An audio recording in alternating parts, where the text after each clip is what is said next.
ನಮಸ್ಕಾರ, ಕನ್ನಡ ಒನ್ ನ್ಯೂಸ್ಗೆ ಸ್ವಾಗತ. ನಾನು ನಿಶ್ಮಾ ಇರ್ಷಾದ್. ಪಶ್ಚಿಮ ಬಂಗಾಳ ಅಕ್ಷರಶಃ ಬೆಂಕಿಯ ಕೆನ್ನಾಲಿಗೆಗೆ ತುತ್ತಾಗಿದೆ.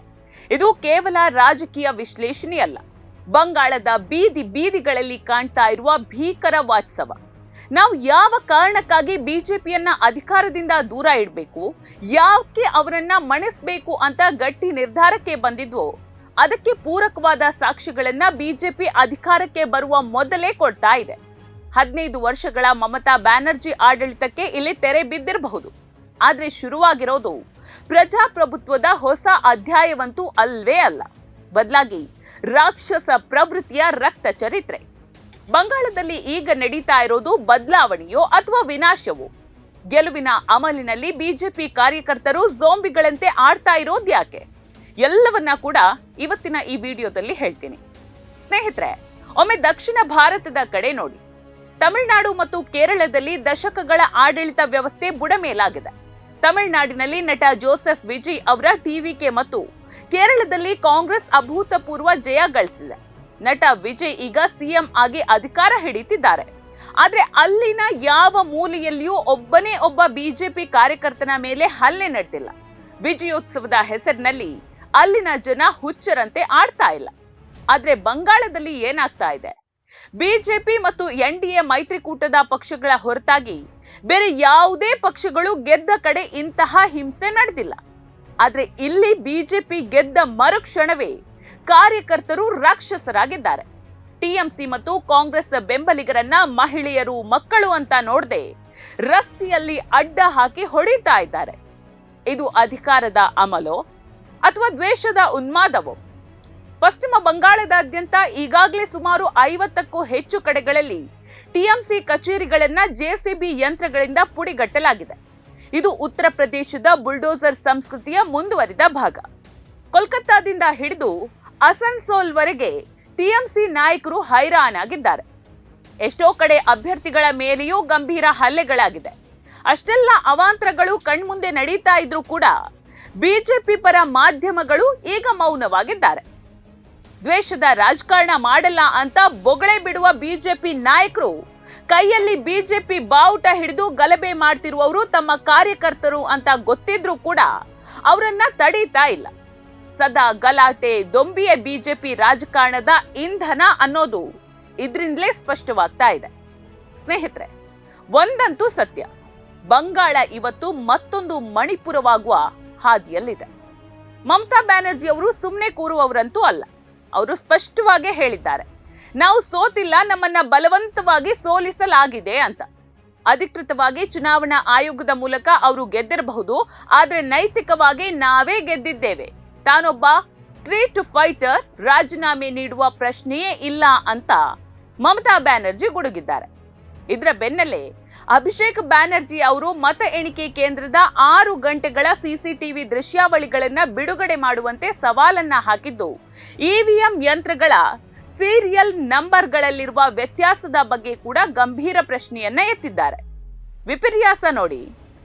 ಬಂಗಾಳದ ಸೌಹಾರ್ದಯುತ ಗಂಗಾ ಜಮುನೆ ಸಂಸ್ಕೃತಿಯ ಮೇಲೆ ಬಿಜೆಪಿ ದಾಳಿ ನಡೆಸ್ತಾ ಇದ್ದು, ಮಾಂಸಾಹಾರದ ಅಂಗಡಿಗಳನ್ನ ಬಲವಂತವಾಗಿ ಮುಚ್ಚಿಸುವ ಮೂಲಕ ಜನರ ಆಹಾರ ಪದ್ಧತಿಯ ಮೇಲೆ ದಬ್ಬಾಳಿಕೆಯನ್ನ ನಡೆಸ್ತಿದೆ. ಇಷ್ಟೆಲ್ಲ ಹಿಂಸಾಚಾರ ನಡೀತಾ ಇದ್ರೂ ಕೂಡ ಕೇಂದ್ರ ಸಶಸ್ತ್ರ ಪಡೆಗಳು ಮೂಕ ಪ್ರೇಕ್ಷಕನಂತೆ ನಿಂತಿರೋದನ್ನ ಗಮನಿಸಿದ್ರೆ ಗೊತ್ತಾಗುತ್ತೆ, ಇದೊಂದು ವ್ಯವಸ್ಥಿತವಾದ ಪಿತೂರಿ ಅಂತ. ಬಿಜೆಪಿ ಮತ್ತು ಸಂಘ ಪರಿವಾರದ ಗೂಂಡಾಗಳು ಕೇವಲ ದೈಹಿಕ ಹಿಂಸೆಯನ್ನಷ್ಟೇ ಇಲ್ಲಿ ಮಾಡ್ತಾ ಇಲ್ಲ, ಸುಳ್ಳು ಸುದ್ದಿಗಳ ಮೂಲಕ ಜನರ ದಾರಿ ತಪ್ಪಿಸ್ತಾ ಇದ್ದಾರೆ. ಇತ್ತೀಚೆಗೊಂದು ವಿಡಿಯೋ ವೈರಲ್ ಮಾಡಲಾಗ್ತಾ ಇದೆ. ಬಿಜೆಪಿ ಗೆದ್ದ ತಕ್ಷಣ ಅಕ್ರಮ ಬಾಂಗ್ಲಾ ವಲಸಿಗರು ಬಂಗಾಳವನ್ನ ಬಿಟ್ಟು ಓಡಿ ಹೋಗ್ತಿದ್ದಾರೆ ಅಂತ ಅದರಲ್ಲಿ ಬಿಂಬಿಸಲಾಗ್ತಾ ಇದೆ. ಆದ್ರೆ ಅಸಲಿ ಸತ್ಯವೇನ್ ಗೊತ್ತಾ? ಆ ವಿಡಿಯೋ ಬಿಜೆಪಿ ಗೆದ್ದದ್ದಕ್ಕೂ ಸಂಬಂಧವೇ ಇಲ್ಲದ 2026ರ ವಿಶ್ವ ಇಜ್ತೆಮಾ ಎಂಬ ಮುಸ್ಲಿಮರ ಧಾರ್ಮಿಕ ಸಭೆಯ ದೃಶ್ಯ. ಒಬ್ಬ ಬ್ಲಾಗರ್ ಅಪ್ಲೋಡ್ ಮಾಡಿದ ವಿಡಿಯೋವನ್ನ ಎತ್ತಿಕೊಂಡು ಸುಳ್ಳು ಹಬ್ಬಿಸ್ತಿರುವ ಇವರ ನೀಚತನಕ್ಕೆ ನಮ್ಮ ಧಿಕ್ಕಾರ ಇರಲಿ. ಮೋದಿಯಂತೆ ಸುಳ್ಳು ಹೇಳೋದೇ ಇವರ ಅಂತಿಮ ಯೋಗ್ಯತೆ ಅನ್ನೋದು ಇಲ್ಲಿ ಮತ್ತೆ ಸಾಬೀತಾಗ್ತಾ ಇದೆ. ಒಬ್ಬ ಜನಪ್ರತಿನಿಧಿಯಾದವನು ಹೇಗಿರ್ಬೇಕು ಹೇಳಿ ವೀಕ್ಷಕರೇ? ಒಬ್ಬ ನಾಯಕನಾದವನು ಸಮಾಜವನ್ನ ಒಗ್ಗೂಡಿಸಬೇಕೇ ಹೊರತು ಮತಗಳ ಆಧಾರದ ಮೇಲೆ ಗೋಡೆಗಳನ್ನ ಕಟ್ಟಬಾರ್ದು ಅಲ್ವಾ? ಆದ್ರೆ ಈ ಸುವೇಂದು ಅಧಿಕಾರಿಯ ಮಾತು ಕೇಳಿದ್ರೆ ಆ ಸ್ಥಾನಕ್ಕೆ ಈತ ಯೋಗ್ಯನೇ ಅಲ್ಲ ಅನ್ನೋ ತರ ಇದೆ. ಹಿಂದೂಗಳು ನಮಗೆ ಮತ ಹಾಕಿದ್ರು, ಮುಸ್ಲಿಮರು ವಿರೋಧ ಪಕ್ಷಕ್ಕೆ ಮತ ಹಾಕಿದ್ರು ಅಂತ ಬಹಿರಂಗವಾಗಿ ಹೇಳಿಕೆ ನೀಡಿ ಸಮಾಜದಲ್ಲಿ ಕೋಮು ದ್ವೇಷವನ್ನ ಬಿತ್ತುವ ಕೆಲಸವನ್ನ ಈತ ಮಾಡ್ತಿದ್ದಾನೆ. ಸಂವಿಧಾನದ ಮೇಲೆ ಪ್ರಮಾಣ ವಚನ ಸ್ವೀಕರಿಸುವ ವ್ಯಕ್ತಿ ನಾನು ಕೇವಲ ಹಿಂದೂಗಳಿಗಾಗಿ ಮಾತ್ರ ಕೆಲಸ ಮಾಡ್ತೀನಿ ಅನ್ನೋದು ಅಸಂವಿಧಾನಿಕ ಮತ್ತು ಜನವಿರೋಧಿ ನಿಲುವಲ್ವಾ? ಒಬ್ಬ ಪ್ರಬುದ್ಧ ರಾಜಕಾರಣಿ ತನ್ನ ಅಭಿವೃದ್ಧಿ ಕೆಲಸಗಳ ಮೇಲೆ ಮತ ಕೇಳ್ತಾನೆ. ಆದ್ರೆ ಸುವೇಂದು ಅಧಿಕಾರಿ ಹಿಂದೂ ಮುಸ್ಲಿಂ ಅಂಕಿಅಂಶಗಳನ್ನ ಮುಂದಿಟ್ಕೊಂಡು ಬೀದಿಯಲ್ಲಿ ನಿಂತು ಜಗಳವಾಡುವ ವ್ಯಕ್ತಿಯಂತೆ ಮಾತಾಡ್ತಾ ಇದ್ದಾರೆ. ಮಿಸ್ಟರ್ ಸುವೇಂದು ಅಧಿಕಾರಿ ಅವರೇ, ಮತದಾನ ಅನ್ನೋದು ಗುಪ್ತ ಮತದಾನವಾಗಿದ್ದು ಅದು ಪ್ರತಿಯೊಬ್ಬ ನಾಗರಿಕನ ವೈಯಕ್ತಿಕ ಹಕ್ಕು. ಮುಸ್ಲಿಂ ಮತದಾರರನ್ನ ಹಿಜಾಬಿ ಮಮತಾಗೆ ಮತ ಹಾಕಿದವರು ಅಂತ ಲೇವಡಿ ಮಾಡೋದು ಮತ್ತು ಒಂದು ನಿರ್ದಿಷ್ಟ ಸಮುದಾಯದ ಮತಗಳನ್ನ ಕೇವಲ ಧರ್ಮದ ಚೌಕಟ್ಟಿನಲ್ಲಿ ಅಳೆಯುವುದು, ಅದನ್ನ ನೋಡೋದು ನಿಮ್ಮ ರಾಜಕೀಯ ಅಪ್ರಬುದ್ಧತೆಯನ್ನ ತೋರಿಸ್ತದೆ. ಪ್ರಜಾಪ್ರಭುತ್ವದಲ್ಲಿ ಪ್ರತಿಯೊಬ್ಬ ಮತದಾನನೂ ಸಮಾನನೇ. ಅವರ ಮತಕ್ಕೆ ಧರ್ಮದ ಲೇಪನ ಹಚ್ಚೋದು ಸರಿಯಲ್ಲ. 24 ಗಂಟೆಗಳಲ್ಲಿ ಟಿಎಂಸಿ ನಾಶವಾಗುತ್ತೆ, ಎದುರಾಳಿ ಪಕ್ಷವನ್ನ ಮುಗಿಸ್ತೀವಿ ಅಂತ ಹೇಳೋದು ಪ್ರಜಾಪ್ರಭುತ್ವದ ವಿರೋಧಾಭಾಸ. ರಾಜಕೀಯದಲ್ಲಿ ಸಿದ್ಧಾಂತಗಳ ನಡುವೆ ಹೋರಾಟ ಇರಬೇಕೇ ಹೊರತು ವ್ಯಕ್ತಿಗತ ಅಥವಾ ಪಕ್ಷಗಳ ನಾಶ ಮಾಡುವ ದ್ವೇಷ ಇರಬಾರದು. ಗೆಲುವಿನ ಅಮಲಿನಲ್ಲಿ ಇಂತಹ ಅಹಂಕಾರದ ಮಾತುಗಳನ್ನಾಡೋದು ಒಬ್ಬ ಸಜ್ಜನ ರಾಜಕಾರಣಿಯ ಲಕ್ಷಣವಲ್ಲ. ಸುವೇಂದು ಅಧಿಕಾರಿ ಅವರೇ, ಚುನಾವಣೆಯಲ್ಲಿ ಗೆದ್ದ ನಂತರ ಅಭ್ಯರ್ಥಿಯು ತನಗೆ ಮತ ಹಾಕದವರನ್ನು ಸಮಾನವಾಗಿ ಪ್ರತಿನಿಧಿಸ್ತಾರೆ.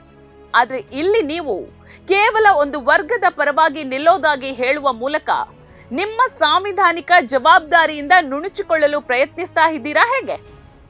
ಇಂತಹ ಹೇಳಿಕೆಗಳು ದೇಶದ ಜಾತ್ಯತೀತ ತಳಹದಿಗೆ ಧಕ್ಕೆ ತರ್ತದೆ ಅನ್ನೋ ಪರಿಜ್ಞಾನ ಇದೆಯೇನ್ರಿ ನಿಮ್ಗೆ? ಅಧಿಕಾರ ಅನ್ನೋದು ಸೇವೆ ಮಾಡೋದಕ್ಕೆ ಇರುವ ಅವಕಾಶವೇ ಹೊರತು ದ್ವೇಷವನ್ನ ಹರಡೋದಕ್ಕೆ ಅಥವಾ ಜನರನ್ನ ಜಾತಿ ಧರ್ಮದ ಆಧಾರದ ಮೇಲೆ ಒಡೆಯಲು ಇರುವ ಅಸ್ತ್ರ ಅಲ್ಲ. ನಿಮ್ಮ ಈ ಮಾತುಗಳು ಖಂಡಿತವಾಗಿಯೂ ಒಬ್ಬ ಜನಪ್ರತಿನಿಧಿಗರಿಗೆ ಗೌರವ ತರುವಂತದ್ದಲ್ಲ. ಇಂತಹ ಹೇಳಿಕೆಗಳು ರಾಜಕೀಯ ಲಾಭ ತಂದುಕೊಳ್ಳಬಹುದೇನೋ, ಆದರೆ ಸಮಾಜದ ಶಾಂತಿಯನ್ನ ಹಾಳು ಮಾಡುತ್ತದೆ ಅನ್ನೋದು ನೆನ್ಪಿರ್ಲಿ. ವೀಕ್ಷಕರೇ, ಮೇ 9ರಂದು ಬಿಜೆಪಿ ಮುಖ್ಯಮಂತ್ರಿ ಪ್ರಮಾಣ ವಚನ ಸ್ವೀಕರಿಸಬಹುದು. ಆದ್ರೆ ಬಂಗಾಳದ ಜನತೆ ನೆಮ್ಮದಿಯಿಂದ ಇರ್ತಾರ? ಅಧಿಕಾರ ಹಿಡಿಯುವ ಮೊದಲೇ ಈ ಪರಿಯ ಹಿಂಸಾಚಾರ ಮಾಡ್ತಿರುವವರು ಇನ್ನು 5 ವರ್ಷಗಳ ಕಾಲ ರಾಜ್ಯವನ್ನ ಹೇಗೆ ಆಳಬಹುದು? ಸೋನಿಯಾ ಗಾಂಧಿ, ರಾಹುಲ್ ಗಾಂಧಿ, ಅಖಿಲೇಶ್ ಯಾದವ್ ಸೇರಿದಂತೆ ಇಂಡಿಯಾ ಒಕ್ಕೂಟದ ನಾಯಕರು ಮಮತಾ ಬೆನ್ನಿಗೆ ನಿಂತಿದ್ದಾರೆ. ಮಮತಾ ಅವರು 10 ಸದಸ್ಯರ ಫ್ಯಾಕ್ಟ್ ಡಿಫೈಂಡಿಂಗ್ ಕಮಿಟಿ ರಚಿಸಿ ಈ ಹಿಂಸೆಯ ತನಿಖೆಗೆ ಮುಂದಾಗಿದ್ದಾರೆ. ನೋಡಿ, ಚುನಾವಣೆ ಬರುತ್ತೆ ಹೋಗುತ್ತೆ, ಆದ್ರೆ ಗೆದ್ದ ನಂತರ ಸೋತವರನ್ನ ಶತ್ರುಗಳಂತೆ ಕೊಲ್ಲುವುದು ಪ್ರಜಾಪ್ರಭುತ್ವ ಅಲ್ಲ. ಬಂಗಾಳದಲ್ಲಿ ನಡೀತಾ ಇರುವ ಈ ರಕ್ತಪಾತ ಭಾರತದ ಸಂವಿಧಾನಕ್ಕೆ ಎಸಗ್ತಾ ಇರುವ ಅಪಚಾರ.